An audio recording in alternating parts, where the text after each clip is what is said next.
ብዙዎች ዩቲዩብ ላይ የሰሩትን 30% ገንዘባቸው እየተበላ እንደሆነ በተደጋጋሚ ጠይቀውኛል። ታዲያ እኔም ለማየት በሞከርኩት መሰረት እየተቆረጠባችሁ እንደሆነ አረጋግጫለሁ። እናንተም ይሄ 30% እንዳይቆረጥባችሁ ምን ማድረግ አለባችሁ? እንዲሁም ደግሞ በ2026 የዩቲዩብ ህግ መሰረት አድሰንሳችሁን እንዴት ማስተካከልና የአድሰንስ የሰራችሁበትን ገንዘብ ሳይቆርጥ እንዴት ወደ ባንክ አካውንታችሁ መላክ እንደምትችሉ በደንብ ክሊር እና ግልጽ የሆነ ቪዲዮ ሰርቼላችኋለሁ። እስከ መጨረሻ ብትመለከቱት ትጠቀሙበታላችሁ። ላይክ እያደረጋችሁ ጀምሩ። እሺ፣ እዚህ ጋር አካውንታችን ወይም የምንጠቀምበት ኢሜል ከመረጥን በኋላ እዚህ ጋር ምን እንላለን? አድሰንስ ብለን እንጽፋለን። ወይንም እዚህ ጋር መተን አድሰንስ ብለን ስንጽፍ እኔ ጋር በብዛት ስለሞከርኩ ፊት ለፊት አለ። ከዛ ሳይኒን ወይም ጎግል አድሰንስ የሚለውን አንድ ጊዜ እንመርጠዋለን ማለት ነው። ከዛ እኔ እዚህ ጋር ሳይኒን ጎግል አድሰንስ እለዋለሁ። ከዛ እዚህ ጋር እንደምታዩት ሙሉ የዩቲዩባችሁ አድሰንስን የሚመለከት ጉዳይ በሙሉ እዚህ ጋር ነው የምታገኙት ማለት ነው። ስለዚህ አሁን እዚህ ጋር የተለያዩ ሴቲንጎች በዚህ መደዳ እንደምታዩት ነው። ከዛ ግን ይሄ ቻናል ሁለት ጊዜ ማስታወቂያዎቹን አስቀምጧል። እንደምታዩት እዚህ ጋር በሽሮ ከለር አክሽን ሪኳየርድ ይላል እና ዚስ ሰምቲንግ ቱ ቼክ ኢን ዩር አድሰንስ ፔይመንት አካውንት። ስለዚህ አድሰንስ ላይ የሆነ ነገር ተፈጥሯል። ስለዚህ ገብተህ አካውንትን ወይም የፔይመንት አካውንታችሁን ቼክ አድርጉ ነው የምለው። ስለዚህ ምንድነው የምናደርገው እኛ እዚህ ጋር ቀጥታ ፔይመንት ላይ እንገባለን ማለት ነው። ፔይመንት ላይ ስንገባ ፔይመንት ላይ እንደምታወቀው ፔይመንት ኢንፎ እና ቬሪፊኬሽን ቼክ አለ። ስለዚህ ምንድነው የምናደርገው ፔይመንት ኢንፎ የሚለውን አንድ ጊዜ እንጫነዋለን ማለት ነው። በዚህ ጊዜ እንደምታዩት ቦልድሊ በቀይ ዩር ታክስ ፎርም ኤክስፓየርድ ኦን 1 ጃንዋሪ 2026 እያለ ይቀጥላል ማለት ነው። ስለዚህ እዚህ ጋር አጠቃላይ ሀሳቡ ምንድን ነው የምለው ከጃንዋሪ 1 2026 በኋላ ኤክስፓየርድ ስላደረገ አድሰንሳችሁ እስከ 30% አካውንታችሁ ላይ ተቆራጭ ሊሆን ይችላል፣ ወይንም ከምታገኙት የዩቲዩብ ገንዘብ ላይ ተቆራጭ ሊሆን ይችላል ማለት ነው። መቼ?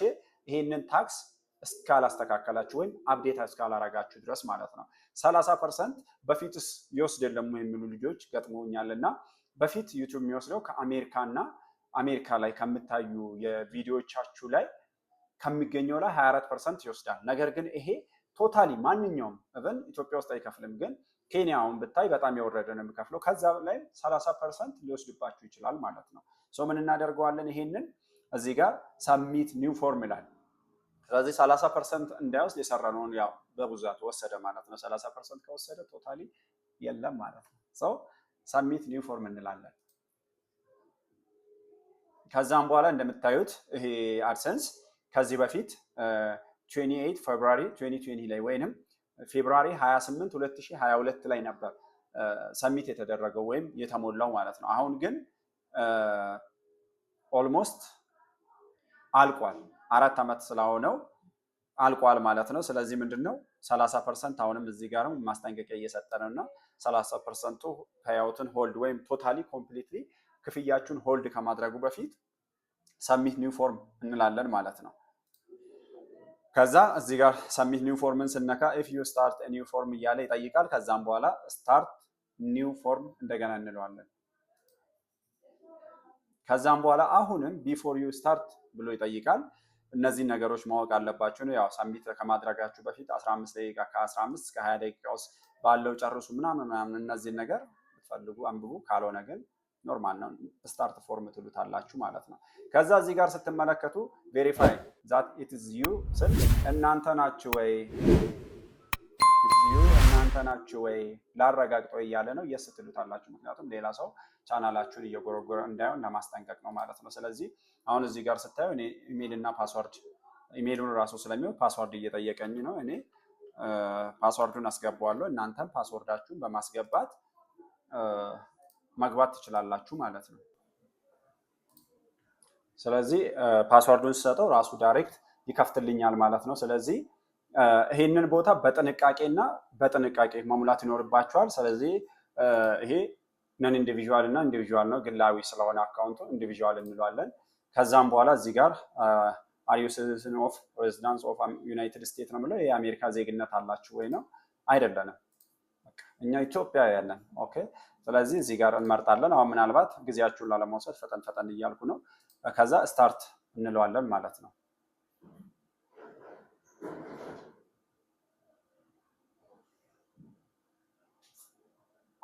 ከዛ እዚህ ጋር ነው እያንዳንዱ መረጃ ምን ሞላውና እዚህ ጋር ከዚህ በፊት ስም ሞልታችሁ ከነበረ ራሱን ስሙን ዳይሬክትሊ ያመጣዋል። የስ ብላችሁ ማለፍ ወይንም እዛው ላይ ስሙን ቼክ አድርጋችሁ ማለፍ ትችላላችሁ። አዳዲስ ከሆናችሁ ግን ይሄንን ስማችሁን እስከ አያት ታስገቡ ይመረጣል። እስከ አባት ሳይሆን እስከ አያት ታስገባላችሁ። ከዛ ወረድ ስትሉ እዚህ ጋር ኦፕሽናል የሚለውን እንዳለ እንተዋለን ማለት ነው። ከዛ ምንድነው እዚህ ጋር ካንትሪ ኦር ሪጅን ኦፍ ሲቲዝንሺፕ የሚለውን ወርደን ኢትዮጵያ እንላለን ማለት ነው። ምክንያቱም እኛ በኢትዮጵያ ስለምንቀበል ይሄንን ኢትዮጵያ ብለን እንመርጣለን። ከዛም በኋላ እነዚህ ኦፕሽናል ናቸው። ስለዚህ ይሄንን ምንድነው የምንለው? ይሄ በብዛት ለኛ ስላይደለ ኔክስት እንለዋለን። ከዛ እዚህ ጋር ሁለተኛ ቁጥር ላይ ያለው አድረስ ነው። ይሄ የመኖሪያ አድራሻችንን ፐርማነንት ሬዚደንስ አድረስ የሚለውን የምናይበት ነው። ስለዚህ ይሄንን ቦክስ አንድ ጊዜ ኦን እናደርገዋለን። ምክንያቱም ፖስታ ሳጥን ቁጥር በፊት ያስቀመጥነው ወይንም መጀመሪያ አድሰንሱን ስንሞላ የነበረው ስላለ ስለዚህ ራሱን ፖስታውን ኦኬ ብለን ከዛም በኋላ ያለውን ነገር እንሞላለን ማለት ነው። ስለዚህ ራሱ ቶታሊ ጄነሬት አድርጎ ያመጣልናል በፊት የነበረው ማለት ነው።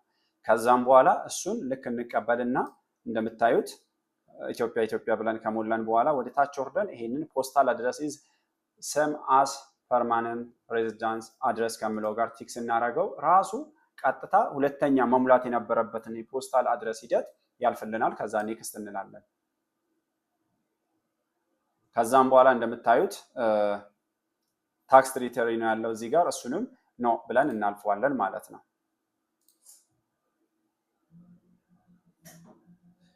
ከዛ አክቲቪቲ እንደይንን ነው ብለን ማለፍ እንችላለን። ከዛ እዚህ ጋር የስ እንለዋለን ወይ አም ክሪዲፋይ ብለን ማስገባት እንችላለን። ስለዚህ ቲክ እናደርጋታለን ቦክሷን ማለት ነው። እዚህ ጋር የምታዩት ያው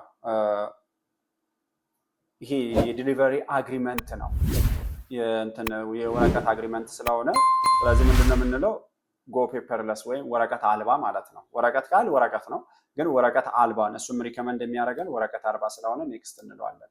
ከዛ ይሄ እዚህ ጋር የምታዩት እንዳለ በፒዲኤፍ አድርጎ ይሰጠናል ማለት ነው። የአግሪመንቱን ሂደት እንዳለ ይሰጠናል። ስለዚህ ምንድነው የምናደርገው እኛ አግሪመንቱ ስለማንበብም የዛን አይደል አያስፈልግም። ምክንያቱም ብዙ ለኛ የሚጠቅም ነገር አይደለም። ይሄው ሰርቲፋይ የሆነውን ወረቀት ነው የሚሰጣችሁ።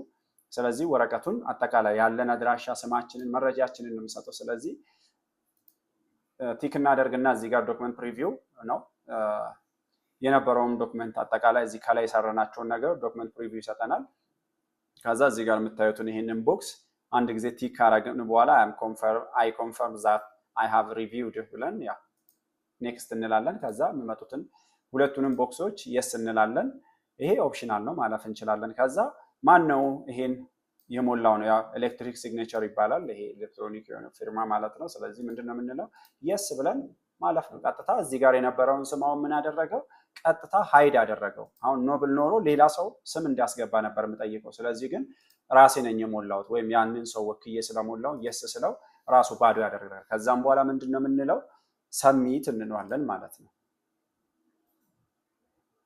ሰሚት እንለዋለን። ከዛ የተወሰነ ዳታውን ኢንፑት መረጃ ከወሰደ በኋላ ዋው እንደምታዩት እዚህ ጋር አፕሩቭድ ብሏል ማለት ነው። ሶ አሁን አጠቃላይ አድሰንስ ላይ የነበረውን ችግር አዲስም ሆነ የነበረውን ችግር በዚህ መልኩ ሶሉሽን መስጠት ይቻላል ማለት ነው። ስለዚህ ማንኛውም አድሰንሳችሁን ቼክ ያላረጋችሁ ሰዎች በፍጥነት ቼክ አርጉ። ስፔሻሊ ቆየት 3 እና 4 ዓመት አካባቢ የሆናችሁ ሰዎች 4 ዓመት የሆናችሁ ሰዎች ቼክ አርጉ። በዚህ መልክ አስተካክሉ። ካልሆነ ደግሞ ማንኛውም ችግር ካላችሁ ፋኖስ ቲዩብ ከእናንተ ጎን አብሮ ለመስራት አለ ማለት ነው። እንዳትቸገሩ። ይሄን ነበር ቪዲዮ። ይሄ ቪዲዮ በጣም ይጠቅማል ብላችሁ ካሰባችሁ ለሌሎች መላክ አትርሱ። በቀጣይ ቪዲዮ እስክንገናኝ